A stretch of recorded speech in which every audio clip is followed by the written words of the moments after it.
Hello. Good afternoon बच्चों। Good afternoon sir. ठीक है, तो जब हम लोगों ने आखिरी क्लास को खत्म किया था, रोका था, तो हम लोग चुंबकीय क्षेत्र रेखाओं के गुण धर्मों के बारे में पढ़ रहे थे, है ना। तो उसमें हमने क्या क्या देखा था कि चुंबकीय क्षेत्र रेखाएं जो हैं वो चुंबक के उत्तरी ध्रुव से शुरू होकर दक्षिणी ध्रुव में विलीन होती हैं, और चुंबक के अंदर दक्षिणी ध्रुव से होते हुए उत्तरी ध्रुव की ओर उनकी दिशा होती है ना। यानी वो एक बंद वक्र का निर्माण करती हैं। इसके अलावा हमने क्या देखा था कि जो चुंबक के ध्रुव होते हैं वहां पर उनका जो इंटेंसिटी है, जो उनकी कोटि है, वो बहुत अधिक होती है। इसी वजह से जो चुंबकीय क्षेत्र है वो चुंबक के ध्रुवों पे बहुत प्रबल होता है ना।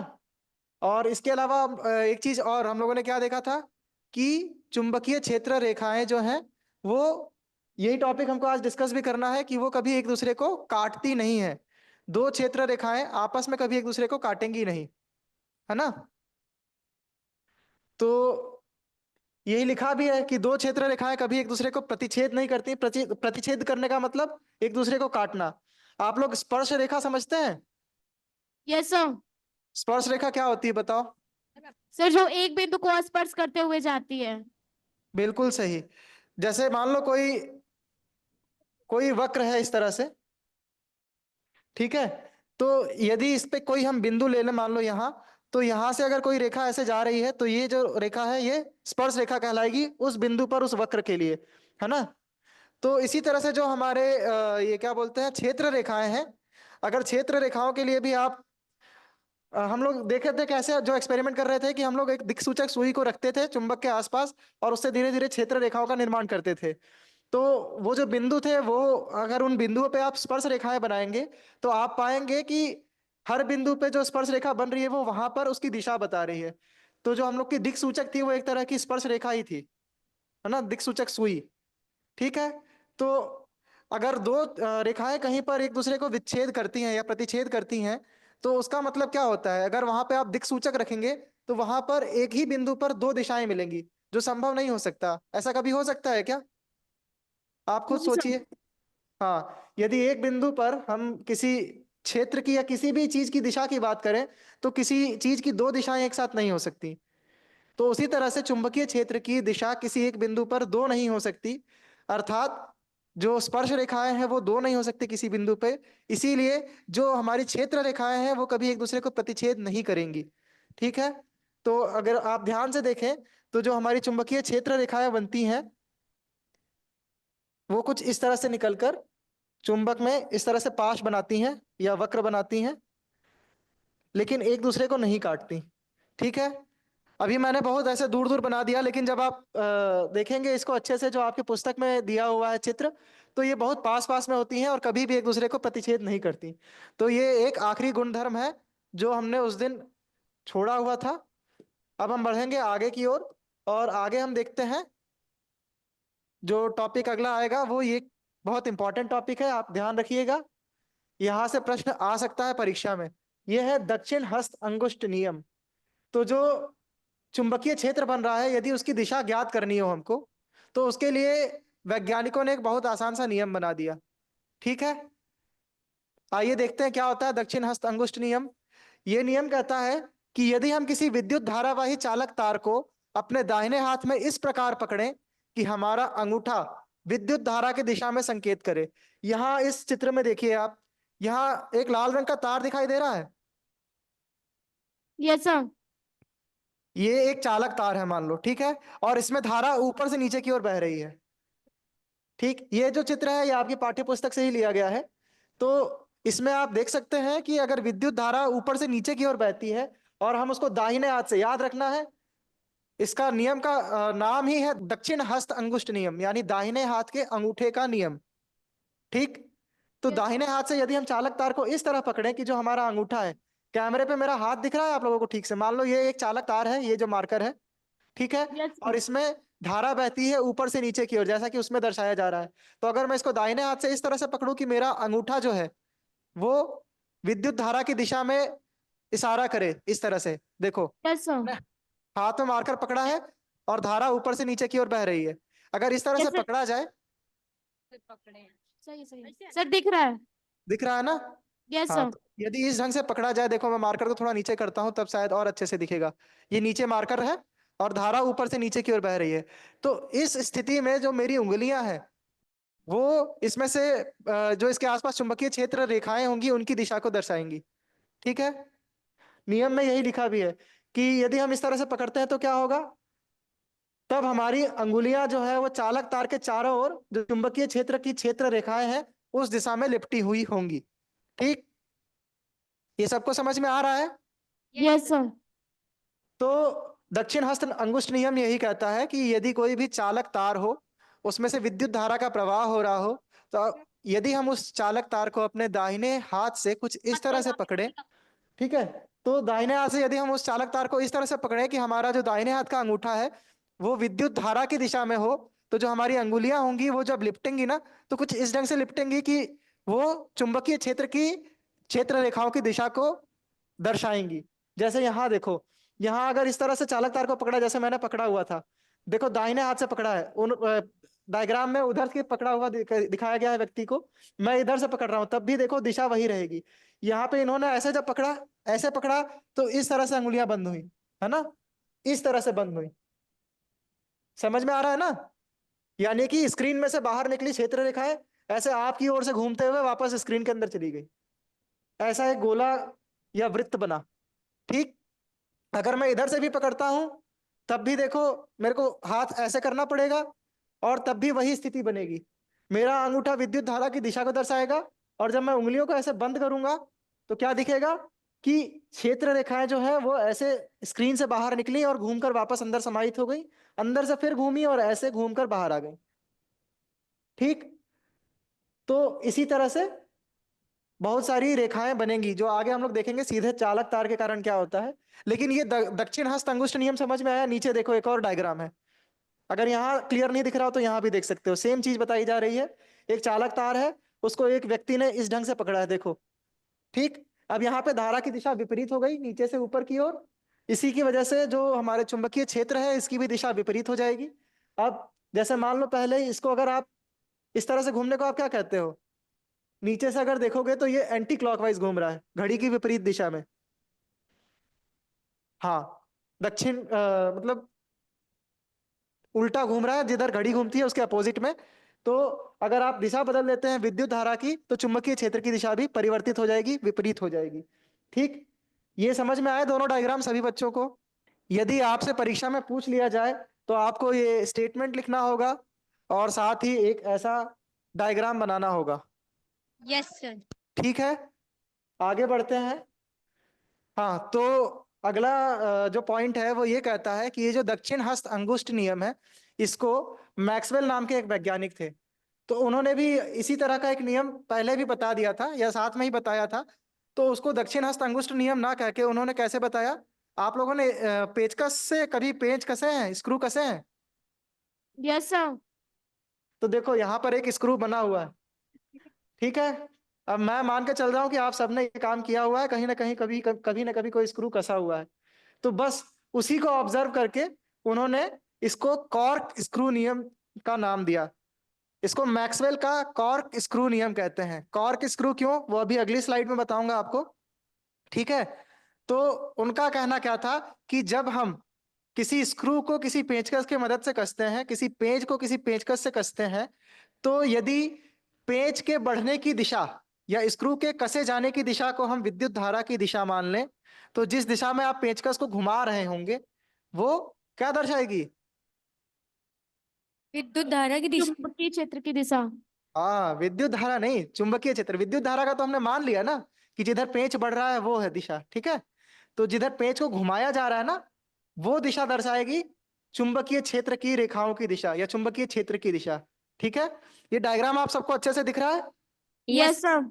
हम लोग देखो मान लो पेंच को नीचे से ऊपर की ओर कस रहे हैं, ऐसा ही होता है जब हम पेंच को कसते हैं तो ऐसे ऐसे घुमाते हैं। मेरे हाथ की गति समझ में आ रही है ना सबको? Yes sir. हाँ, ऐसे पेचकस मान लो, ये पेचकस है, इसको पकड़ लिया, यहाँ स्क्रू पे लगाया और ऐसे घुमाना शुरू किया, तो ये स्क्रू धीरे धीरे ऊपर की ओर कसाएगा। ऐसा ही होता है। ज्यादा कठिन हो रहा हो तो ये पेच की जगह तुम अपने बोतल का ढक्कन मान लो। जिस बोतल से हाँ देखो अभी बच्चे ने रखा आगे बोतल, बेटा जब इसकी ढक्कन को आप कसेंगे तो ये भी एक पेंच की तरह ही होगा, है ना। तो जब पेंच को कसा जाता है, तो अगर पेंच के बढ़ने की दिशा को हम विद्युत धारा की दिशा मान लें, तो जिस दिशा में घुमा के आप उसको कसेंगे वो दिशा जो है चुंबकीय क्षेत्र की दिशा को दर्शाएगी। ठीक, तो आओ देखो लिखते कैसे हैं इसको। तो दक्षिण हस्त अंगुष्ठ नियम को मैक्सवेल का कॉर्क स्क्रू नियम भी कहते हैं।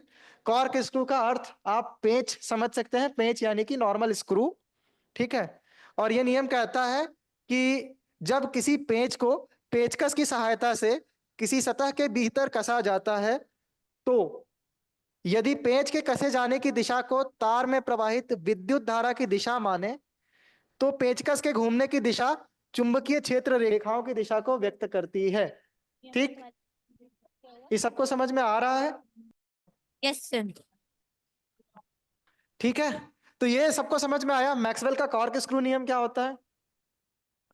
दक्षिण हस्त अंगुष्ठ नियम को ही मैक्सवेल का कॉर्क स्क्रू नियम भी कहते हैं। अब यहां देखो कि कॉर्क स्क्रू क्यों कहते हैं। कॉर्क के बारे में आप सभी जानते हैं क्या? ये जो लिखा था ना यहाँ पे कॉर्क, ये देखो लिखा है कॉर्क स्क्रू नियम। तो ये जो कॉर्क होता है, ये कॉर्क क्या होता है? यहाँ इस चित्र को देखो समझ जाओगे। जो ये इस तरह का देखा होगा कुछ कुछ आपने, जैसे आपकी जो बेंच डेस्क बनती है, अब तो पता नहीं लकड़ी की बनने लगी, कभी कभी एक थोड़ा भूसे टाइप का मटेरियल होता था, देखा है? मतलब ऐसे भुरभुरा सा छूटने लगता है। या कोई लकड़ी की ऐसी ऐसी चीज देखी है जो वास्तव में लकड़ी नहीं होती, लकड़ी का बुरादा होता है। Yes sir. हाँ, तो बस उसी चीज को जब ऐसे कंप्रेस करके बनाते हैं तो उसको कॉर्क कहते हैं। क्या कहते हैं? इसमें जो एकदम लकड़ी का बुरादा ही मान लो, उसको बहुत दबाव से आपस में कोई फेविकोल जैसी चीज डाल के और दबा के जोड़ देते हैं अलग अलग शेप में, ज्यादातर यही शेप होता है। ठीक है, तो ये क्या होता है, ये बहुत हल्का सा ढक्कन सा बन जाता है। इससे बोतलों को सील करने के लिए प्रयोग किया जाता है, जैसे सिरके की बोतल, या आपने अपने प्रयोगशाला में कभी केमिकल की बोतलों के लिए भी पढ़ा होगा। पुस्तक में लिखा आता है कि एक बोतल लें या एक नालिका लें, उसके छिद्र को किसी कॉर्क से बंद कर दें, तो वो कॉर्क यही कॉर्क होता है। ठीक है, ये बहुत हल्का होता है और इसमें आसानी से आप कुछ भी घुसा सकते हैं, छेद कर सकते हैं। ठीक है, तो इस कॉर्क को खोलने और बंद करने के लिए, मतलब जैसे बोतल में मान लो ठोक कैसे फंसा दिया, अब निकलेगा कैसे? खींचने से नहीं आता। तो उसके लिए इस तरह का एक औजार प्रयोग किया जाता है।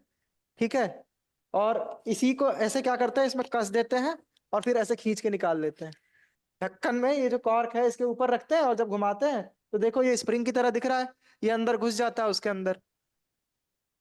ये क्या हो रहा है, एक पेंच की तरह उसके अंदर कसा जाता है।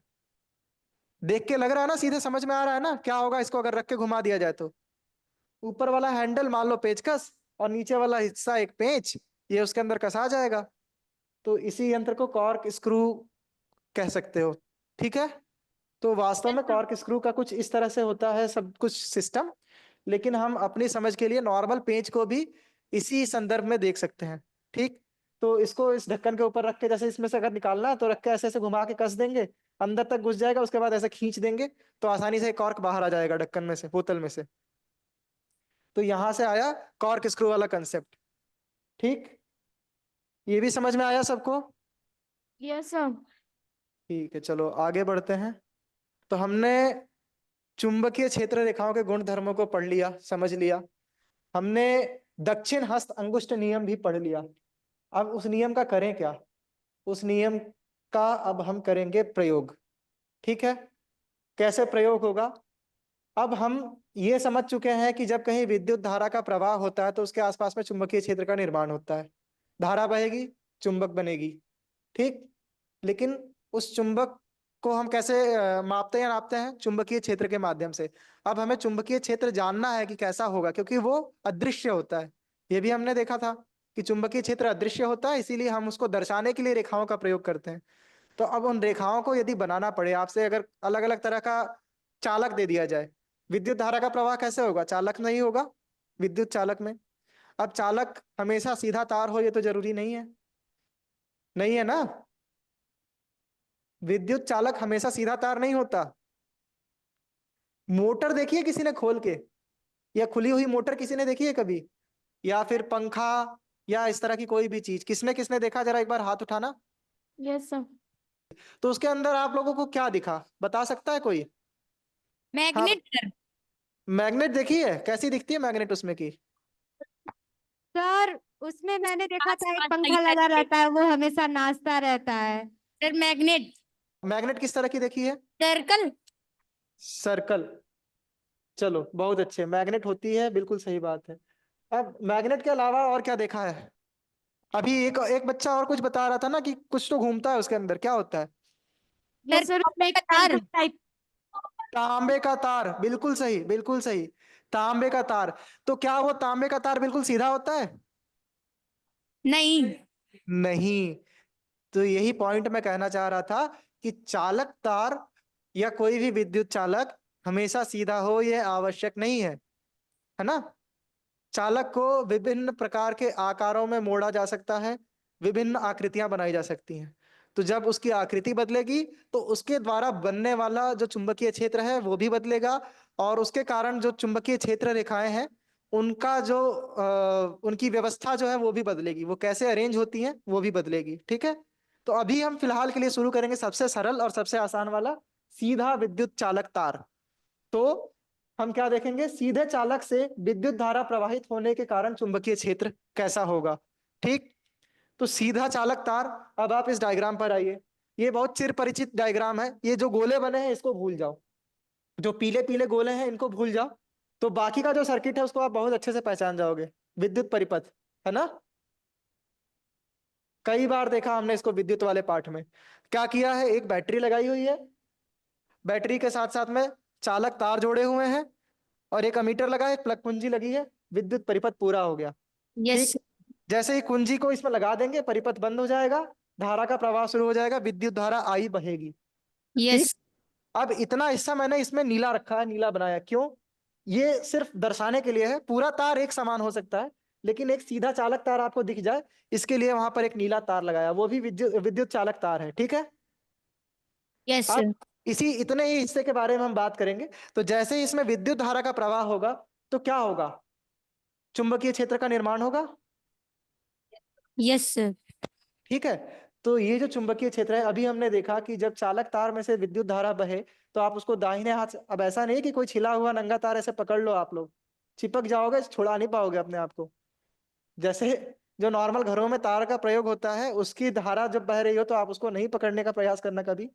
हाँ, अगर कभी ये स्टंट करने का मन करे तो जैसे चार्जर है मोबाइल का, उसका जो तार है उसमें भी विद्युत धारा का प्रवाह होता है, उसको आप पकड़ के ट्राई कर सकते हैं। लेकिन आप सिर्फ इमेजिन कर पाएंगे कि चुंबकीय क्षेत्र कैसा होगा, मतलब चुंबकीय क्षेत्र रेखाओं की दिशा क्या होगी, आप देख तब भी नहीं पाएंगे। देखने के लिए अभी देख, मतलब आगे के डायग्राम में आएगा कि कैसे दिखेगा। फिलहाल के लिए वापस आते हैं। तो ये जो चुंबकीय क्षेत्र देखना है हमको, ये जो चालक तार है इसमें धारा का प्रवाह कहाँ से हो रहा है? बाएं से दाहिने की ओर हो रहा है। यस इसमें सर। इसमें तो डाउट नहीं है ना? विद्युत धारा बाएं से दाहिने की ओर जा रही है, लेफ्ट से राइट की ओर जा रही है। सबको ये तो क्लियर है सबको?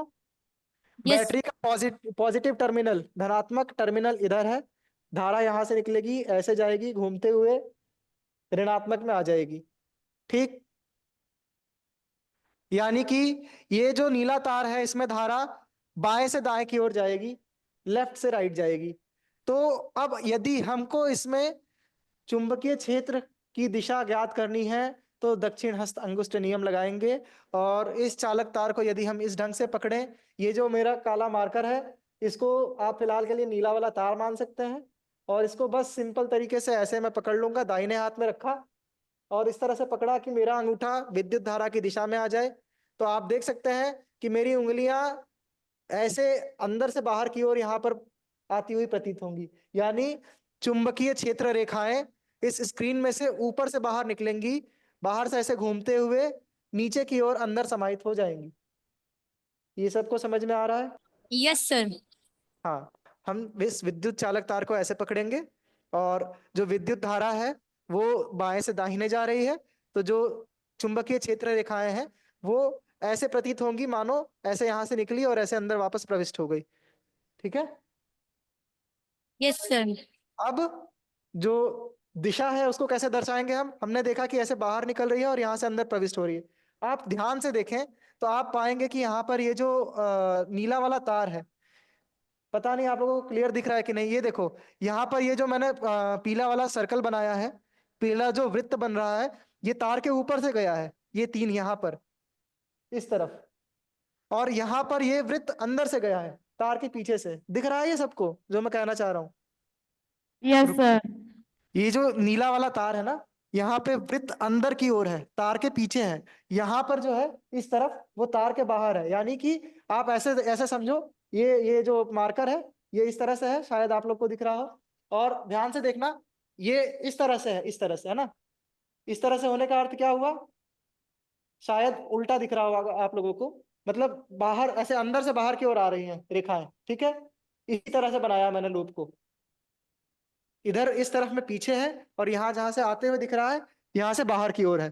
ठीक, तो चुंबकीय क्षेत्र रेखाएं जो है वो कुछ इस तरह से होंगी, वृत्ताकार। और एक ही नहीं होगी, बहुत सारी समकेंद्रीय वृत्त बनेंगे यहाँ पे। समकेंद्रीय वृत्त का मतलब समझते हैं आप सब? बहुत आसान है। समकेंद्रीय, समकेंद्रीय मतलब एक जैसे केंद्र वाले वृत्त। एक ही सेंटर होगा, सर्कल का या वृत्त का एक सेंटर, एक केंद्र बिंदु होता है। तो सभी वृत्तों के लिए केंद्र एक ही होगा। वो केंद्र कहाँ होगा? तार पे, वो पॉइंट जिस पर हम लोग देख रहे हैं रेखाएं। ठीक है, ये पॉइंट मान लो यहाँ पे पीला वाला जो था, इसको हम पॉइंट पी कह देते हैं। ये पॉइंट हो गया आपका पी। तो पी पॉइंट जो है, इस पॉइंट में चुंबकीय क्षेत्र रेखाओं का दिशा का भान करना चाहते हैं, तो वहां पर यही केंद्र बिंदु हो जाएगा इन वृत्तों का। और बहुत सारे समकेंद्रीय वृत्त बनेंगे, जो कि आकार में बड़े होते जाएंगे जैसे जैसे आप तार से दूर जाएंगे। ये तार है, तो तार से आप हर दिशा में दूरी की ओर जा सकते हैं। आपकी ओर, इधर, नीचे, यहाँ, मेरी तरफ, ऊपर, सब तरफ हम तार से शुरू होकर थोड़ा दूर तक जा सकते हैं। आप जैसे जैसे दूर जाएंगे वृत्त का आकार बढ़ेगा। ठीक है, और साथ ही दूरी बढ़ेगी। इसका अर्थ क्या हुआ? कोटि कम होगी, अर्थात प्रबलता कम हो जाएगी चुंबकीय क्षेत्र की। ठीक है, यानी इस तार के नजदीक में चुंबकीय क्षेत्र प्रबल होगा। आप जैसे जैसे इससे दूर जाएंगे चुंबकीय क्षेत्र कमजोर होता जाएगा, प्रबलता कम होती जाएगी। ठीक, तो ये डायग्राम सबको समझ में आया? आपसे कहा जा सकता है, परीक्षा में भी इस तरह का प्रश्न आ सकता है कि यदि कोई सीधा चालक तार है, तो उसमें से यदि विद्युत धारा का प्रवाह हो रहा है, तो किसी बिंदु पर चुंबकीय क्षेत्र रेखाओं की दिशा को चित्र के माध्यम से दर्शाएं। तो आपको ये डायग्राम बनाना है। ये विद्युत परिपथ और ये पॉइंट पे बनने वाला सब कुछ आपको समझ में आना चाहिए क्लियरली। आ रहा है सबको? Yes sir. ठीक है, आगे बढ़ते हैं। अब एक चीज और यहाँ पे छोटा सा मैं बताना चाहूंगा, फिर आगे बढ़ेंगे। यहाँ आप ध्यान दीजिए, यहाँ एक बिंदु बनाया है मैंने, और यहाँ पे एक क्रॉस बनाया है। ठीक है, ये 10वीं कक्षा का पार्ट नहीं है, लेकिन ये आपको समझने में बहुत ही आसानी प्रदान कर सकता है, इसलिए बनाया गया है। आप सभी ने तीर देखा है क्या? धनुष बाण वाला जो तीर होता है, तीर, धनुष तीर वाला। यदि वास्तव में नहीं देखा हो तो चित्र में देखा होगा। सर देखे हैं। ठीक है, उसका जब चित्र बनाया जाता है तो कुछ इस तरह से बनता है। देखो, ऐसे करके ऐसे होता है। और यहाँ पर जब असली वाला होता है ना, तो यहाँ पे कुछ पंख सा लगा रहता है, लगा रहता है ना ऐसा। तो इसका अर्थ क्या होता है? यदि आपकी तरफ मैं ऐसे तीर चला के मार दूं, तो आपको क्या लगेगा? आपकी ओर जब तीर आएगा ना, तो आपको तीर पूरा ना दिखते हुए उसका सिर्फ आगे वाला सिरा दिखेगा, जो एक बिंदु की तरह दिखेगा। ठीक है, एक पॉइंट। तीर आपकी ओर आ रहा है। ठीक है, मान लो ये तीर है। इसको ऐसा अगर चला के मार दिया, तो अगर आप देखोगे कैमरे के पास जैसे ही ये जाएगा, आपको एक बिंदु की तरह दिखाई देगा। यहाँ ठीक से अलाइन नहीं हो पा रहा है, एक बिंदु दिखाई देगा आपको, है ना? आपकी ओर आता हुआ तीर आपको एक बिंदु की तरह दिखाई देगा। लेकिन अगर आपने तीर चलाया है मेरी ओर, और आप उसको देखेंगे बिल्कुल धीमी गति से जाता हुआ, तो ये जो पंख है ये आपको एक क्रॉस बनाता हुआ दिखेगा। ठीक है, ये बहुत मजेदार चीज है, दिमाग में इससे आसानी से बैठ जाएगा। तीर जब आपसे दूर जाएगा तो आपको एक क्रॉस दिखेगा पंखों के कारण, और तीर जब आपकी ओर आएगा तो एक बिंदु दिखेगा। कि जब तीर आपकी ओर आएगा तो एक बिंदु की तरह दिखेगा, और जब तीर आपसे दूर जाएगा तब एक क्रॉस, गुणा के चिन्ह की तरह दिखेगा। ठीक, तो जब हमको किसी 2D सतह पर, ठीक है, 2D सतह पर जब हमको दर्शाना हो कि कुछ चीज हमारी ओर आ रही है या हमसे दूर जा रही है, तो हम इन्हीं चिन्हों का प्रयोग करते हैं। अपनी ओर आती हुई चीज को दर्शाने के लिए हम बिंदु बना देते हैं, और हमसे दूर जाती हुई चीज को दर्शाने के लिए हम क्रॉस बनाते हैं। यहाँ पर ये बिंदु दर्शाता है कि जो चुंबकीय क्षेत्र रेखाएं हैं वो बोर्ड में से निकल के आपकी ओर आ रही हैं ऊपर। और ये क्रॉस यहाँ दर्शाता है कि जो चुंबकीय क्षेत्र रेखाएं हैं वो इस बोर्ड के अंदर प्रविष्ट हो रही हैं, आपसे दूर जा रही हैं, बोर्ड के अंदर जा रही हैं, बोर्ड के भीतर की ओर जा रही हैं। ठीक, इसको पहले देख लो कि इसमें क्या क्या है लिखा हुआ, फिर आगे बढ़ते हैं। तो किसी सीधे चालक तार के चारों ओर के चुंबकीय क्षेत्र की क्षेत्र रेखाएं समकेंद्रीय वृत्तों का पैटर्न बनाती हैं, जो आप देख सकते हैं डायग्राम में बना हुआ है। ठीक है, साथ ही जैसे जैसे तार में प्रवाहित विद्युत धारा के परिमाण में वृद्धि होती है, तो किसी दिए गए बिंदु पर उत्पन्न चुंबकीय क्षेत्र के परिमाण में भी वृद्धि हो जाती है। अर्थात यदि विद्युत धारा पहले 2 एम्पियर थी तो कुछ चुंबकीय क्षेत्र होगा, लेकिन यदि यही विद्युत धारा यदि 10 एम्पियर हो जाए तो चुंबकीय क्षेत्र और अधिक प्रबल हो जाएगा और मजबूत हो जाएगा। जितनी अधिक धारा उतना मजबूत चुंबकीय क्षेत्र। और क्या लिखा है, किसी चालक से प्रवाहित की गई विद्युत धारा के कारण उत्पन्न चुंबकीय क्षेत्र चालक से दूर जाने पर घटता है। यहाँ पे घटता लिखा हुआ है नीचे, वो छुप गया है किसी चीज से। ठीक है, यानी आप जैसे जैसे विद्युत चालक तार से दूर जाएंगे तो चुंबकीय क्षेत्र कमजोर होता जाएगा, घटता जाएगा। ठीक, इसी से संबंधित एक डायग्राम आप लोगों की पुस्तक में दिया है, ये फिर से आपकी पुस्तक से लिया गया चित्र है। ठीक है, इसको ध्यान से देखिए, यही एक्सपेरिमेंट जो अभी हम लोगों ने परिपथ देखा था उसको बनाया गया है। जो पॉइंट हम लोग देख रहे थे जहां वृत्त बना रहे थे, वहां पर एक कार्डबोर्ड का टुकड़ा फंसाया है या सफेद गत्ता फंसा दिया। इस चालक तार में ऊपर से नीचे की ओर विद्युत धारा बहेगी। तो अगर हम ऐसे दक्षिण हस्त अंगुष्ठ नियम लगाएं तो आप देख सकते हैं कि ये जो गोले बने हैं यही वो वृत्त होंगे जो चुंबकीय क्षेत्र रेखाओं को दर्शाएंगे। आप दिशा भी देख सकते हैं, यहाँ पर एक दिक् सूचक रखा गया है जो कि दिशा दिखाने के लिए रखा गया है। तो आप यहाँ से चुंबकीय क्षेत्र रेखाओं की दिशा निकाल सकते हैं और ये समकेंद्रीय वृत्त बनेंगे जो इस बिंदु के आसपास में होंगे। ये भी आपको क्लियर दिख रहा होगा। ठीक, यहाँ पर एक्सपेरिमेंट करके दिखाया गया है, जैसे हम लोगों ने चुंबक के आसपास में लौह चूर्ण छिड़क के एक्सपेरिमेंट देखा था ना एक शुरू में। तो देखना, ये भी पाठ्य पुस्तक में ये भी चित्र दिया है जो मैं कह रहा हूँ। अगर आपने वीडियो नहीं देखा तो आप वहां देख सकते हैं। जब किसी क्षण चुंबक के आसपास लोहा चूर्ण छिड़क के उसको ऐसे ऐसे ठकठकाते हैं ना बोर्ड को, तो उसके आसपास में जो क्षण चुंबक के कारण चुंबकीय क्षेत्र रेखाएं बनती हैं, उस तरह का कुछ कुछ चित्र दिखने लगता है। बस उसी तरह से यहाँ पर किया गया है। ये लौह चूर्ण को छिड़क दिया गया, ये तांबे का चालक तार है, इसमें से विद्युत धारा बह रही है। जैसे ही ठोकेंगे तो आप देख सकते हैं कि ये वृत्त आपको दिखने लगेंगे, लौह चूर्ण के कारण बने हुए वृत्त, है ना। तो ये वास्तव में आप चुंबकीय क्षेत्र को ऐसे देख सकते हैं। ठीक, सीधा इस पे से एक क्वेश्चन आ सकता है, बहुत अधिक संभावना है, प्रबल संभावना। क्या लिखा है, विद्युत धारावाही वृत्ताकार पाश के कारण चुंबकीय क्षेत्र।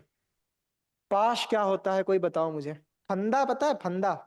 तो जो फंदा होता है ना उसकी बात कर रहे हैं हम लोग। तो जो फंदा बनता है उसको हम लोग शुद्ध हिंदी में पाश कहते हैं। अब अगर ऐसे नहीं सुना तो नागपाश के बारे में सुना है। कुछ बच्चे यदि ये रामायण वगैरह देखे होंगे तो उसमें एक संदर्भ आता है कि रावण के पुत्र मेघनाद ने राम जी को और इन लोगों को शायद लक्ष्मण जी को नागपाश में बांध दिया था। जिनको नहीं पता उनके लिए मैं ऐसे ही एक उदाहरण बता दे रहा हूँ, किसी को किसी फंदे में बांध देना। ठीक है, तो वो जो फंदा बनता है, जो लूप बोलते हैं उसको अंग्रेजी में, और हिंदी में बोलते हैं पाश।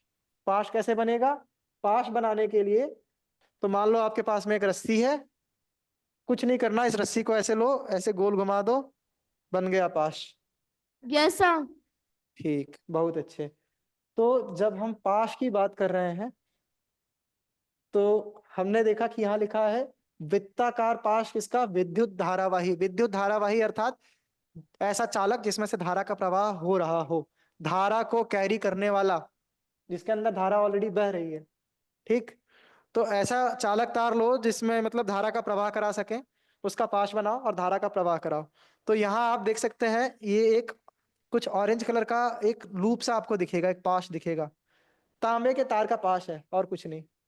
दिख रहा है चित्र आप लोगों को।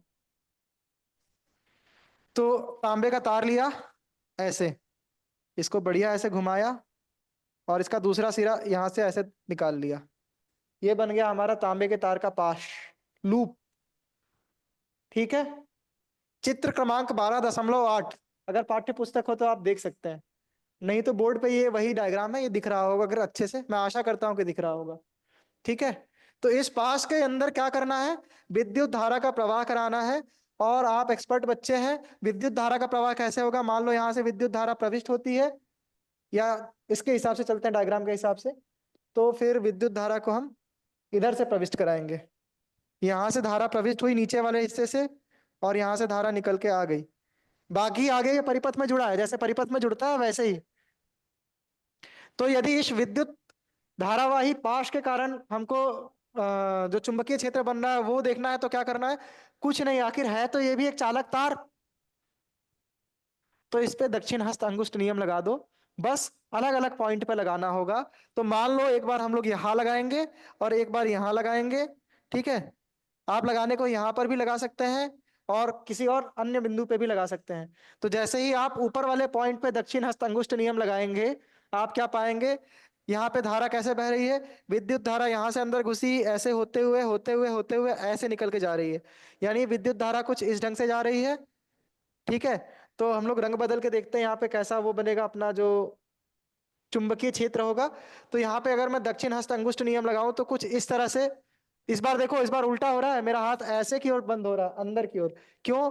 मेरा जो दक्षिण हस्त का अंगूठा है, दाहिना अंगूठा, वो इधर की ओर है, दाहिने से बाएं की ओर। यानी कि अगर मैं वो जो चिन्ह भी बताया था उसके हिसाब से देखूं तो यहाँ क्रॉस बनेगा, यहाँ से रेखाएं अंदर घुस रही हैं, इस लूप के अंदर की तरफ यहाँ पे डॉट बनेगा, यहाँ से रेखाएं बाहर आ रही हैं, ठीक है? और यदि हम वृत्त बनाने लगे तो क्या देखेंगे हम देखेंगे कि ये कुछ इस तरह का पाश बनेगा। देखो यहाँ पे मैंने इस तार को इधर पार नहीं किया, लेकिन इधर पार कर दिया। क्यों? क्योंकि ऐसे इसमें दक्षिण हस्त अंगुष्ठ नियम लगाया तो ऐसा ऐसा कुछ लूप बना, ठीक है? ऐसा लूप बनने का मतलब यहाँ से विचुंबकीय क्षेत्र ऐसे अंदर घुसा है और ये इस तरह से बाहर आ रहा है। ये सबको समझ में आ रहा है, मैं ऐसा आशा करता हूं, ठीक है?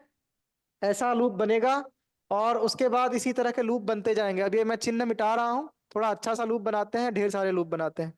तो कुछ ऐसा सा लूप बनेगा जैसा अभी बनाया था हम लोगों ने, ऐसे यहां से लेके यहाँ, ये जोड़ना नहीं है, ऐसा सा कुछ लूप बनेगा। और समकेंद्रीय वृत्त बनते चलेंगे तो एक ही नहीं बनेगा, अनेक बनेंगे, ऐसा बनेगा।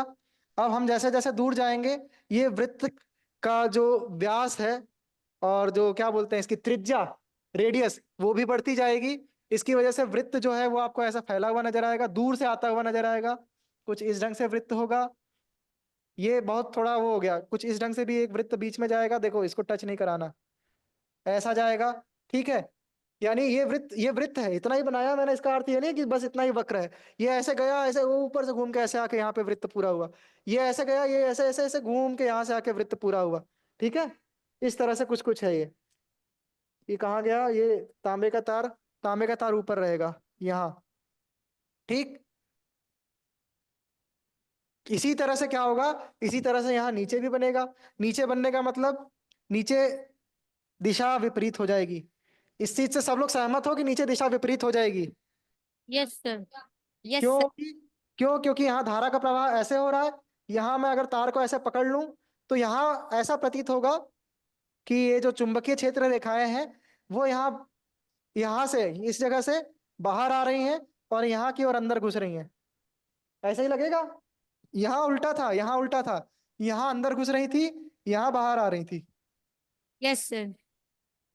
ठीक है? यहाँ उल्टा है।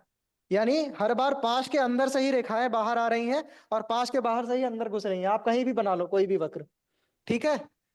तो इसका अर्थ क्या हुआ? यदि हम यहाँ पर लूप बनाने की कोशिश करें तो कैसा बनेगा वो लूप?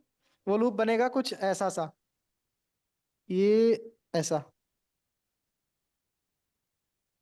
ऐसा, कुछ ऐसा सा।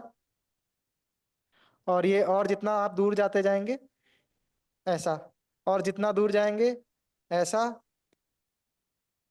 ऐसा। दिशा भी बनानी जरूरी है। हमने क्या देखा था? यहाँ पर कुछ ऐसा सा हो रहा है, यानी कि यहाँ विद्युत धारा अंदर जा रही है, अंदर जा रही है, और यहाँ से धारा इस तरह से है, विद्युत धारा नहीं, सॉरी, चुंबकीय क्षेत्र रेखाएं, ये चुंबकीय क्षेत्र रेखाएं हैं, ठीक है? इस ढंग से, इस ढंग से, ठीक? Yes sir. समझ में आ रहा है ना ये क्या हो रहा है? देखो, सर। हाँ, इस तरह से है, ये इधर, ये इधर, और ये इधर। उसी तरह से यहाँ पर क्या होगा? यहाँ दिशा विपरीत होगी, ऐसे था, तो यहाँ पर इस ढंग से देखो, विपरीत नहीं, तुमको ऐसा प्रतीत होगा कि सेम डायरेक्शन हो गई। ये क्या हो गया, क्यों हुआ ऐसा? अंदर से बाहर की ओर आ रही है ना ये चुंबकीय क्षेत्र रेखाएं, तो दिशा हो जाएगी ऐसे, यानी कि ये बाहर आती हुई प्रतीत हो रही है। ये पाश जो है वो सिमेट्रिक होना चाहिए, ठीक है। ये जो ऊपर का हिस्सा है उसको तार मत मानो, वो पूरा एकदम बढ़िया वृत्त बनाना आप जब भी बनाना तो। यहाँ से धारा जा रही है, पीला रंग जो है वो धारा के प्रवाह को दर्शा रहा है। हाँ, यहाँ मैंने देखो एक गड़बड़ की है, यही मैं आप लोगों से कहना चाह रहा था। ये जो देखो चुंबकीय क्षेत्र रेखाएं, इनकी दिशा जो है वो अगर मैं ऐसे करूं तो क्या है, पाश के अंदर से बाहर आती हुई प्रतीत होंगी, है ना। तो बाहर आते हुए ये यहाँ पे जुड़ेगा, ये यहाँ पे जुड़ेगा, और यहाँ पर ये अंदर की ओर ढकी होंगी, ठीक। इसका मतलब ये तांबे का तार जो है, ये जो ऊपर नीचे कर रहा हूं मैं, ये सब बहुत जरूरी है, ये ध्यान रखना। ये देखो, ये तांबे का तार ऊपर ही ऊपर जा रहा है, यहाँ पर भी ये ऊपर है। इसका अर्थ क्या हुआ, ये चुंबकीय क्षेत्र रेखाएं पाश के अंदर से आई, देखो यहाँ पाश के अंदर से आ रही हैं और बाहर से जा रही हैं, ठीक है। तो यहाँ पर इनकी दिशा कुछ इस तरह से होगी, ठीक। और यहाँ पर ये इस तरह से अंदर की ओर प्रविष्ट हो रही हैं। ये सबको समझ में आया? किसी पाश के कारण बनने वाली जो चुंबकीय क्षेत्र रेखाएं हैं उनकी दिशा कैसी होगी? तो ये कुछ इस तरह से था, यहां से ऐसा, यहां से ऐसा, फिर ऐसा, फिर ऐसा, फिर ऐसा होते हुए इधर से यहां था, यहां से ऐसे, ऐसे। अभी के लिए मैं जोड़ देता हूँ, फिर नीली रेखाओं को ऊपर कर दूंगा। अब ठीक दिख रहा है क्या ये पाश? दिख रहा है सर। ठीक है, ये नीली रेखाएं ऊपर हैं, ठीक है। तो हाँ, मैं ये पूछना चाह रहा था कि जब हम एकदम केंद्र की ओर आएंगे तो क्या लगता है आपको क्या होगा? इस पाश के केंद्र में आ जाए, लूप बनेगा, फंदा बनेगा, तो फंदे का एक केंद्र बिंदु भी होगा, पाश का एक केंद्र बिंदु होगा।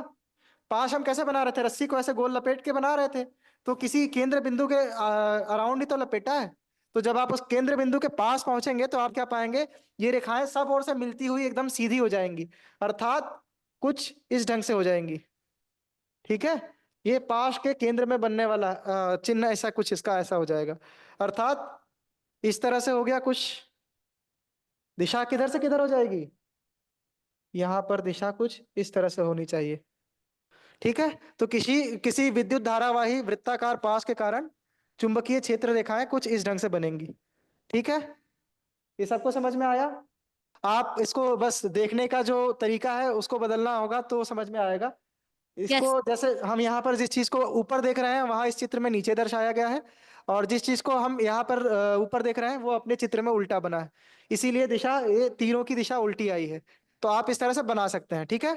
दोनों ही चित्र सही हैं, ठीक। आपको जिससे आसानी से समझ में आए, मतलब, लेकिन दिशा का भान जब भी दर्शाएंगे, देखो इसमें आधा जो लूप है ना वो लाल रंग से बना है और आधा इस तांबे के तार से बना है। हमारा ऐसा नहीं है, हमारा पूरा का पूरा एक रंग से बना हुआ है। इसका अर्थ क्या है, ये जो हल्का दिख रहा है ना, ये हिस्सा पीछे है, कागज के पीछे, और जो लाल दिख रहा है वो कागज के आगे है, ठीक। उसके अनुसार यदि आप देखेंगे तो ऐसा चित्र बनेगा। हमारा वाला विपरीत है, हमारा ये हिस्सा जो है, जो यहाँ पीछे है वो आगे होगा, और ये वाला हिस्सा जो पास का हिस्सा दूसरा है वो पीछे होगा, ठीक है। चलो, थैंक यू सो मच बच्चों, Thank धन्यवाद। you, sir.